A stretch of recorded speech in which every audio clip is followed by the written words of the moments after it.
गस, गस। काटने को भी कहते हैं और झूठ बोलने को भी कहते हैं बोलचाल में, ठीक है।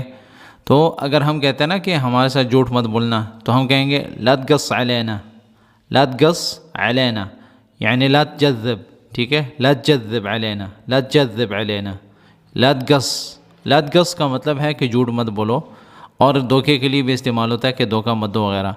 तो ये गस अलैह का मतलब है आपसे झूठ बोल रहा है या आपको धोखा दे रहा है, उसके लिए इस्तेमाल होता है कभी कभी। लेकिन जो ज़्यादा मशहूर है वो झूठ के लिए है कि ला तगस, ला तगस अलैना, कि हमारे साथ झूठ मत बोलना। और काटने के लिए भी इस्तेमाल होता है, ठीक है। तो असल में ये लफ्ज़ जो है ये काटने के लिए इस्तेमाल होता है, लेकिन बोलचाल में झूठ के लिए भी इस्तेमाल होता है। झूठ बोलने को भी गस कहते हैं।